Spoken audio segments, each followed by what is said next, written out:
Nació en La Plata el 18 de abril de 1986 y es la mayor de las tres hijas que tuvieron, Pablo Salerno y Gabriela Gentili, ambos abogados y de ascendencia italiana.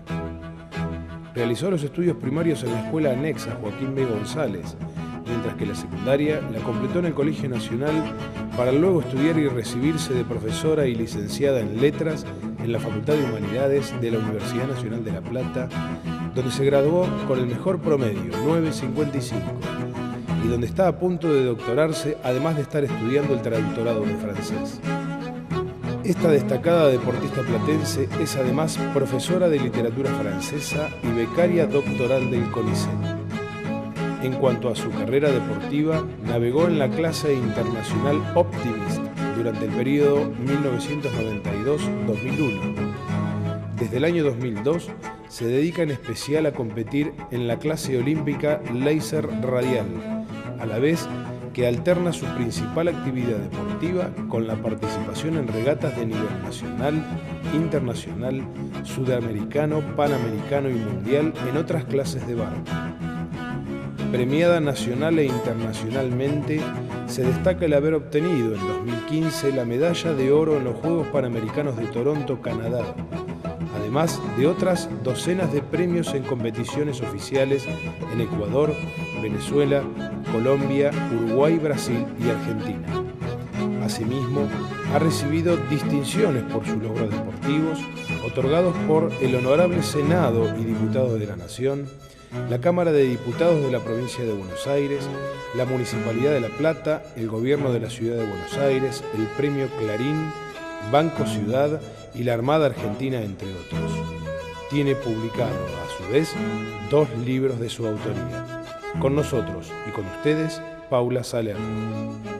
Paula, un gusto tenerte en el programa. Gracias por invitarme. Cuando miraba un poco tu dato biográfico, tu vida deportiva, la literatura, digo, bueno, si le tenés que poner un título a tu vida o a lo que has hecho hasta ahora, ¿qué título le pondrías? Reconozco que no es una pregunta menor, pero bueno, por ahí le encontrarías algún título, no sé.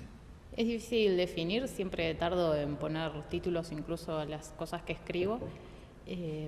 Creo que tendría que ver sin duda con el agua, con el movimiento, tal vez con las letras, pero debería pensarlo bien, pero sin duda tendría que ver con esos 3 elementos. Contame un poco tu infancia, ¿cuál es tu barrio? ¿Cuál sentís que es tu barrio? Si es que tenés un barrio en la ciudad, viste que uno tiene sentido de... Sí, bueno, siempre vivimos más o menos por el centro de la ciudad. Me siento muy identificada también con el bosque, sobre todo porque mi educación primaria, el jardín y mi educación secundaria fueron por allá, por la escuela anexa, por el Colegio Nacional, entonces siempre esos trayectos se hacían caminando de la casa de mis padres a esas instituciones. Me gustaba de la ciudad poder caminarla, que todo me quedara medianamente cerca, también las casas de mis abuelos. Y después, por supuesto, el Club de Regatas La Plata, todo lo que era Ensenada y estar cerca del río, eso también es un espacio geográfico que tuvo mucha incidencia en toda mi ¿Lo sentís infancia. como propio? Sí, todavía sí, ya no voy más al Club de Regatas La Plata, salvo aisladamente cuando me invitan por alguna cosa o por algún campeonato, pero sí, recorro esos espacios por lo que fueron todavía, ¿no? Contame un poquito cómo está integrada tu familia, hermanos, padres. Sí, bien, tengo a mi mamá y a mi papá que viven juntos y a mis 2 hermanas, yo soy la mayor. Luego viene Laura, que es abogada, tiene 27 años, ya está casada. Y Mariela, que es la más chiquita, aunque ella es médica, está haciendo la residencia en neonatología, es muy chiquita para nosotros. Y también vive sola. ¿Y tu mamá y tu papá cómo se llaman? Nombrarlos, porque si no después... Mi mamá se llama Gabriela y mi papá se llama Pablo, los 2 son abogados. Ah, mirá. No hubo influencia ahí de tus padres para la elección de la carrera, ni...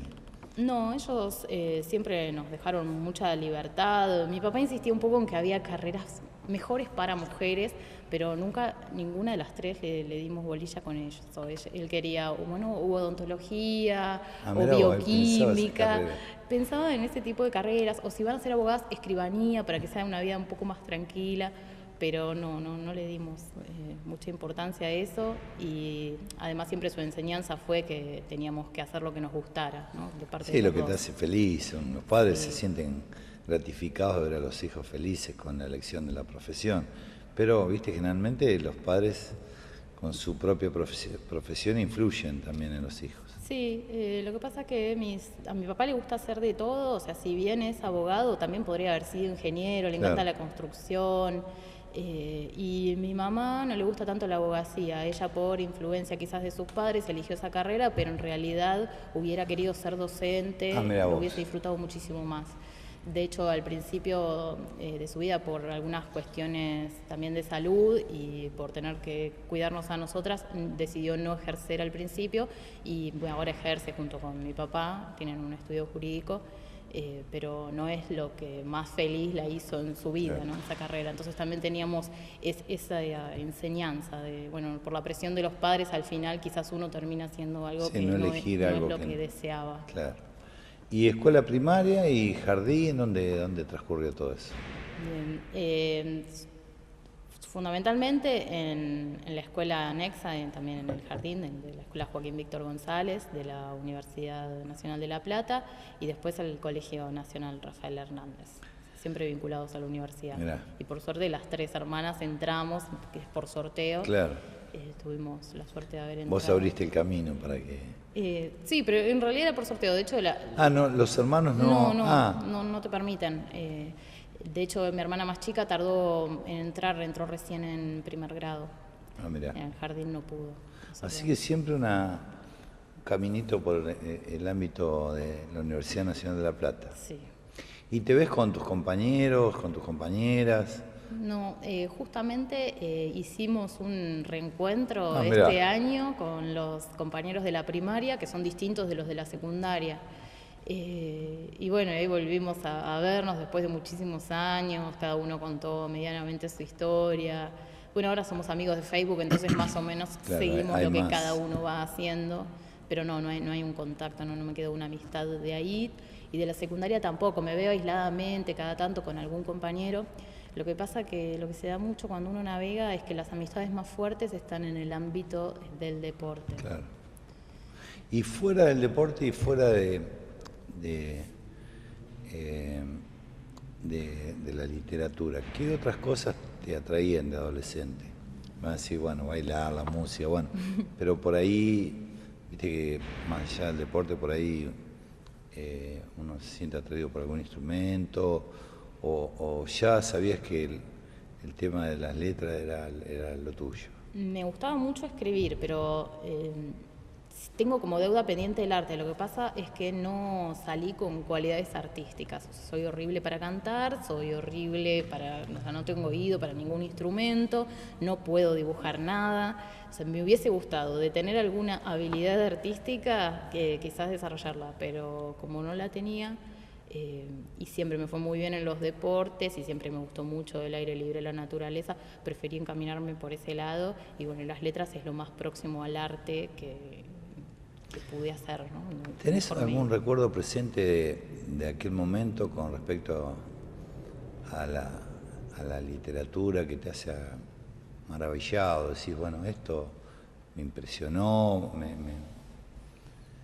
me asombró.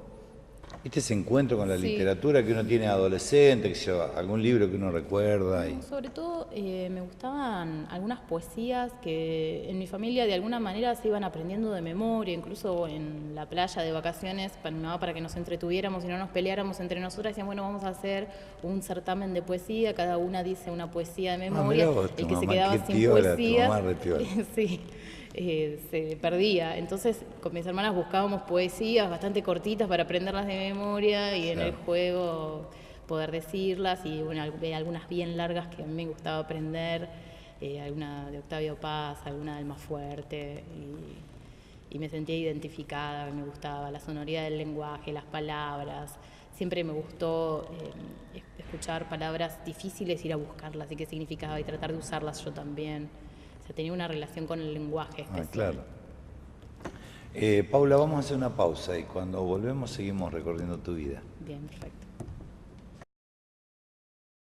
FECOBA, Federación de Expendedores de Naftas de la Provincia de Buenos Aires. Escuela de Derecho Municipal, Dr. Adolfo Korn Villafañez. UENYA, Unión de Expendedores de Naftas y Afines La Plata.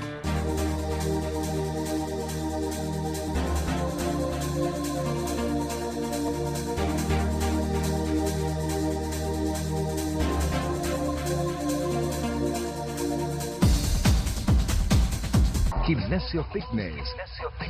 800 metros cuadrados de infraestructura dedicados a obtener tu completo bienestar psicofísico. Por eso a las tradicionales técnicas de aeróbica, musculación con carga y máquinas, agregamos clases personalizadas de pilates, pilates con máquinas y asesoramiento médico. En calle 40 entre 14 y 15, Gimnasio Fitness, dirigido por el profesor universitario Adrián Simonato.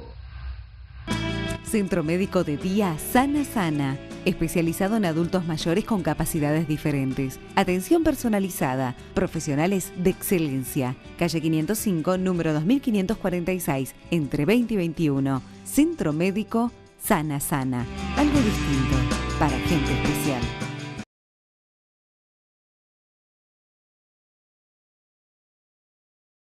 Segundo bloque de Ciudadanos Ilustres con Paula Salerno. Paula, vamos a hablar un poco de literatura. Hablamos de vos en el bloque anterior. Contame cómo aparece esta orientación en tu vida, esta dedicación, este camino, cómo lo empezaste a transitar, si lo recordás.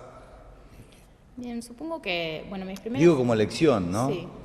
Mis primeras aproximaciones a la literatura se daban o en estos juegos de poesía que realizaba con mi mamá y mis hermanas, también cuando iba a la casa de mis abuelos y ellos dormían la siesta, había una biblioteca y me gustaba ir a revisar los libros y ver qué encontraba, y me ponía a leer en momentos de soledad y silencio, eso me interesaba muchísimo. Y luego, en realidad en la secundaria, distintos profesores lo que nos hacían leer, me gustaba el tipo de análisis que se podía hacer sobre la literatura, no solo la historia atrapante, sino descubrir significados, o sea, ejercer cierta crítica. ¿Y en tu comisión había compañeros que tenían la misma inclinación o es como que...? Sí, de hecho, de mi división fuimos 4 los que estudiamos letras. Ah, mirá. Sí, eso también tiene que ver con la escuela, ¿no? Sí, supongo que sí, no solo con la escuela, sino también con los profesores. Claro. Hay muchas maneras distintas de encarar una clase y de encarar un mismo libro. Sí. Pero bueno, también tiene que ver con la inclinación que uno trae, ¿no? Sí, bueno, pero la motivación es más que importante, ¿no? Y por ahí los docentes hacen que te enamores o que descubras una carrera, ¿no? ¿Y cuándo aparece la elección de estudiar letras? Casi al final del secundario, no estaba completamente decidida, me gustaba antropología, me gustaba historia. Por las dudas, como soy muy prolija en esas cosas, leí el libro con todas las carreras, distintas opciones laborales que había y demás, y las fui descartando. Si no era para el lado humanístico hubiese elegido ingeniería, pero sentí esa necesidad de libertad, ¿no? De no ceñirme a lo y ingeniería por ahí era más estructurada, una carrera mucho más estructurada. Que yo tengo ese costado estructurado, pero también necesito el otro de liberarme. Y así que bueno, fui descartando hasta que me quedé con buena historia, antropología, letras. Antropología me interesaba mucho, pero acá se estudia en el museo y a mí me gustaba más la antropología social y no quería tener ese primer bloque de zoología, por ejemplo, que eso no me gustaba. Entonces dije, bueno, elijo letras, de últimas después se puede hacer algún giro hacia la antropología y demás. ¿Y el encuentro con la facultad, cómo fue? ¿No te diste cuenta? Para porque mí por fue ahí... natural, porque en toda mi familia siempre fue un camino de jardín, primaria, secundaria, universidad. Pero bueno, los colegios que tienen que ver con la universidad, el paso me parece que es menos traumático, ¿no? El paso para nada traumático, porque además nosotros teníamos años en que iban cambiando las políticas educativas y que se nos iba adaptando, entonces teníamos también faltas por hora en el colegio, podíamos ir a la materia que quisiéramos, teníamos que controlar nuestras propias ausencias, nada que ver, o sea, los padres no tenían incidencia en eso. También teníamos materias optativas, igual que en la facultad, entonces teníamos que elegir cuáles eran las materias que nosotros queríamos realizar. También un año nos hicieron el sistema de exámenes finales, todo igual que en la universidad. ¿Trabajaste alguna vez en el periodo de la facultad? Sí, de hecho, en el colegio también, porque trabajábamos todas en el estudio de mi papá. Claro. Entonces yo hacía la gestoría, porque Claro. era la más grande, entonces iba a tribunales, y al colegio de escribanos, colegio de abogados, y me recorría todos los ¿Te juzgados. gustaba? No me gustaba, porque no me gusta mucho a mí relacionarme con la gente, entonces soy más de la soledad. Eso era lo que le convenía a mi hermana, la que después Fue abogada. fue abogada. Pero como yo era la más grande, era la que salía a la calle. Me enojaba con mi papá porque por ahí me decía a último momento tenés que ir a presentarme tal expediente que vence con cargo. Y yo digo, yo tengo que estudiar, no puedo. Iba, decía el apellido para que me dieran el expediente, había 5 con el mismo apellido. Claro, es complicado. Sí, al final dejé. ¿Y cómo aparece la navegación? ¿Cómo aparece esto de navegar y bueno, lo que te sucedió posteriormente en tu vida, ¿no? Como deportista. Bueno, a mi papá siempre le gustó el agua y en realidad le viene de mi abuelo paterno, mi abuelo Alberto. Mi papá de muy chico estuvo en los barcos y yo nací y mi papá ya tenía barco y el fin de semana íbamos al barco, se navegara o no, estábamos en algo que flotara. Claro. Y siempre fue más importante para mi papá y para mí, tal vez para mis hermanas, primero tener algo que flote, después una casa, eso vemos. Claro. Qué piola eso. Sí. ¿Y el hecho de competir? Eso se fue dando sin que nos diéramos cuenta. Mi papá no tenía absolutamente nada que ver con el ambiente de competición. Era más una navegación recreativa, pero nos metió en una escuelita de Optimi, que es para que te enseñen a los chiquitos a navegar, y uno va siguiendo los pasos como si fuese una escuela. Entonces pasas de grado, bueno, acá pasabas de curso y pasabas de curso, y te decían, mirá, hay un campeonato, podemos ir. Y empezamos a ir a distintos campeonatos, pero como diversión, sin imaginar que existía alguna posibilidad de algún día de ir a un juego panamericano. ¿No? Eso se fue dando gradualmente, uno se va enterando de cómo funcionan las cosas. ¿Las primeras competencias, los primeros logros competitivos, cómo se viven? ¿O no te das cuenta? Lo toman con nosotros lo tomamos con total naturalidad, nunca nos importaron los premios. O sea, en mi familia mi papá nos enseñaba que lo importante era navegar, que a veces se podía ganar, a veces no, pero no haber ganado un premio no era una sensación de fracaso y bueno, vamos a dejar de navegar porque esto no es lo mío. Entonces si ganábamos bárbaro, pero si no ganábamos estábamos bien igual. Está bueno eso porque la sociedad va en sentido contrario, ¿viste? Sí. Esto es muy exitista. Claro, de querer ganar y de si no ganás, el segundo no entra en la foto. Todo este cuento chino, ¿no? Que tiene que ver con querer que si no sos primero o si no sos un ganador, no hay lugar para vos, ¿no? Sí, es algo que nosotros incluso veíamos en algunos compañeros que por ahí quedaban segundos, terceros y lloraban, y nosotras habíamos quedado séptimas, octavas y estábamos muy contentas y no entendíamos cómo si quedó segundo estaba llorando. No, nunca lo vivimos así, por suerte. Vamos terminando este primer programa, Paula. Nosotros nos quedamos charlando, yo voy a cerrar el programa. ¿Te parece? Muy bien. Bueno, y nosotros nos volvemos a encontrar aquí en el recinto del Consejo Deliberante el sábado a las 18:30 horas para ser juntos ciudadanos ilustres.